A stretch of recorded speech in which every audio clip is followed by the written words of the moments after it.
nielekeze yafuatayo. Kwanza, niatake mashirika na taasisi kuongeza ubunifu kwa lengo la kuongeza ufanisi katika utendaji na kutatua changamoto zinazowakabili. Nafahamu kuwa taasisi zina changamoto mbalimbali, lakini changamoto kubwa ni suala la upatikanaji wa mitaji. Kwa upande wake, serikali imeongeza uwekezaji kwa 32% kufikia shilingi trilioni 86.29, lakini bado mahitaji ni makubwa.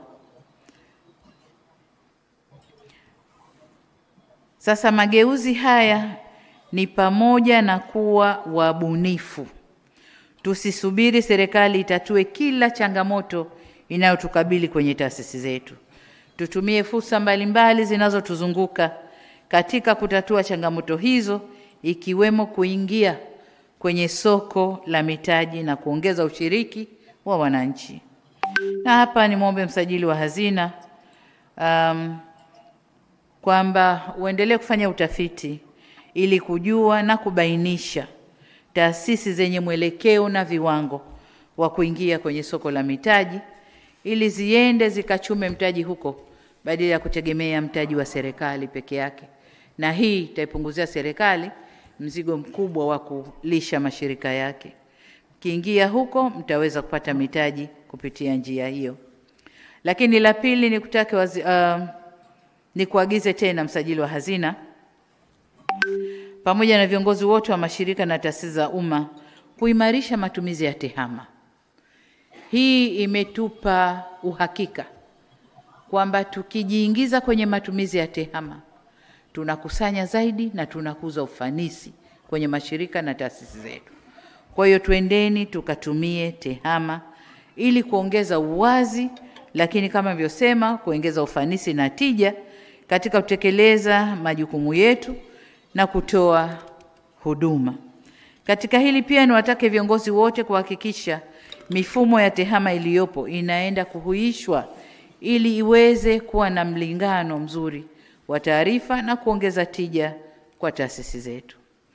Jambo jingine kwa msajili wa hazina ni utekelezaji wa majukumu yote ya taasisi unategemea sana ubora wa rasilimali watu.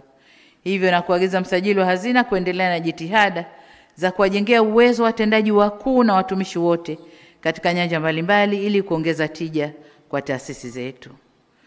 Jambo la 4, tumefahamishwa kwamba serikali imefanikiwa kukamilisha majadiliano yaliyoongeza kampuni za madini, ambapo serikali ina hisa kutoka kampuni 4 mwaka 2020 hadi sasa kampuni 12 kote tuna hisa kwa sasa. Ni hatua muhimu katika kuhakikisha Watanzania wanafaidika zaidi na rasilimali madini ambayo iko nchini kwetu. Hivyo basi, ikiwemo kampuni ya Twiga ambayo imefanya vizuri leo. Hivyo nikutake msajili wa hazina kusimamia ukamilishwaji wa majadiliano ya mikataba na kampuni nyingine zote za madini ili umma ufaidike zaidi na sekta hii. Jambo la 5 ni maagizo kwa Waziri wa Mipango na Uwekezaji kwamba uendelee kusimamia ukamilishwaji wa sheria kama nilivyosema ya uwekezaji wa umma ili kuhakikisha kuwa azma iliyokusudiwa ya kuimarisha usimamizi na uwekezaji wa serikali na kuwa na mfuko wa uwekezaji inafikiwa vizuri. Kwa jina lolote mtakaloita, sovereignty fund, sijui mfuko wa uwekezaji, jina lolote ambalo halitaleta utata kisheria ndani ya nchi yetu. Sababu najua kipengee kimoja kinachochelewesha hii sheria ni huo mfuko.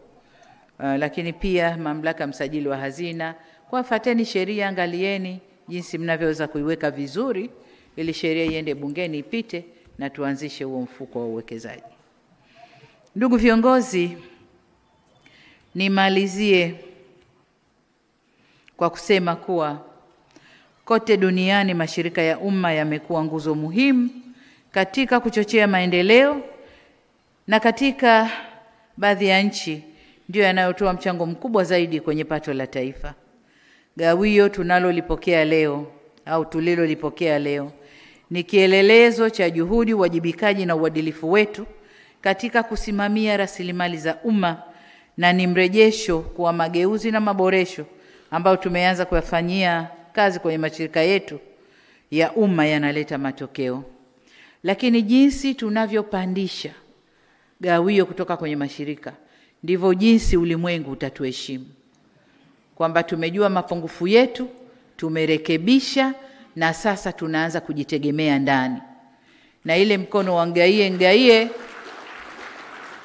utakuwa unarudi kidogo kidogo.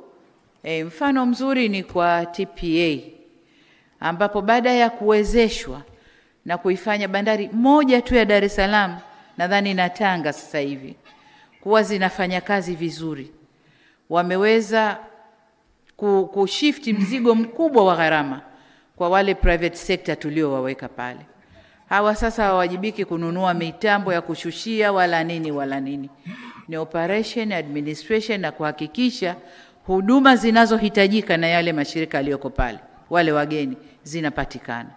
Lakini jengine, kwa sababu wameondosha mzigo wa cost ya kuendeleza bandari, wao sasa ya kununua vitu vya kuipa hadhi bandari, wao sasa watajielekeza kwenye kuweka miundombinu ya kuongeza bandari yetu, ili wawekezaji zaidi waingie, mizigo zaidi ije, na mambo kama hayo.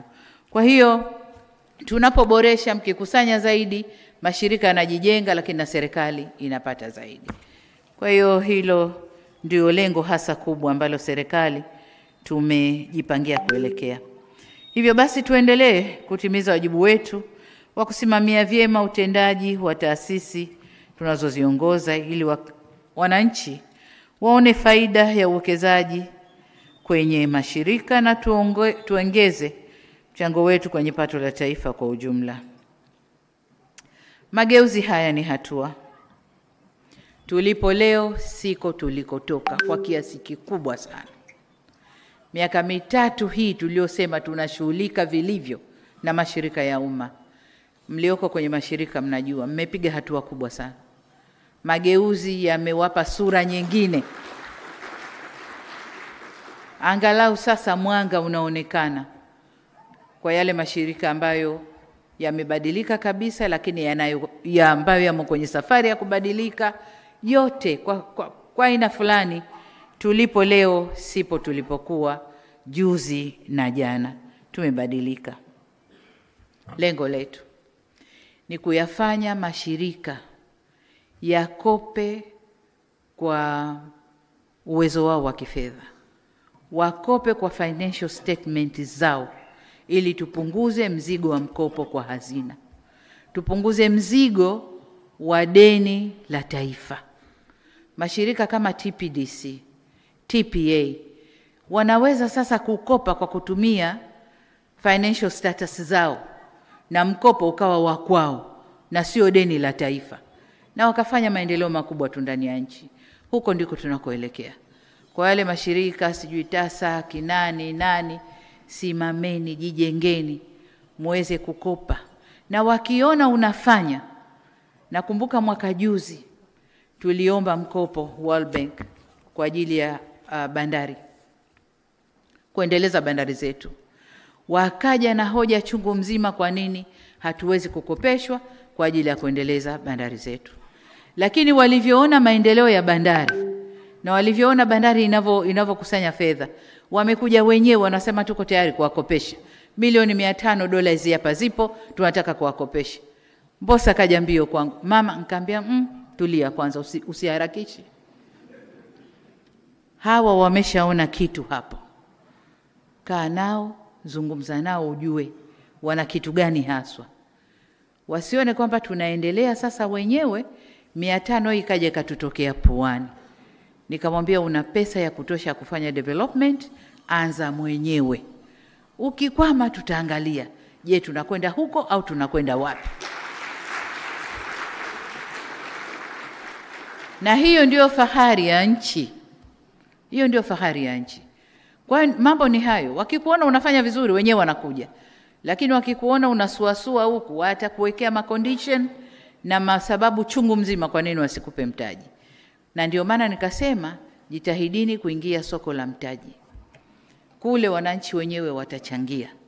Mtapata fedha za kuendeleza mashirika yenu na mtapata kuwarudishia wananchi fedha yao. Kwa hiyo ndio fahari tunayoitaka ya mashirika yetu, kupunguza deni la taifa na mashirika wakope kwa balance sheet zao wenyewe na sio kupitia kwa PST. Na PST saa nyingine baada ya rangi hiyo alionayo anakuwa wa pinki. Unampelekea mahitaji, anakuambia naomba kukuona. Ukisikia naomba kukuona, anakuletea listi kwa mwezi huu na madeni ya nje ya kulipa haya. Kuna certificate zimemachua hizi. Kuna madeni ya default tulizozifanya za mahakamani. Sijui kuna nini, mishahara na nini nimeshatoa zimebakia hizi. Sasa hili uliloniletea hili. Kwa hiyo tukimpunguzia ile tuna madeni ya nje haya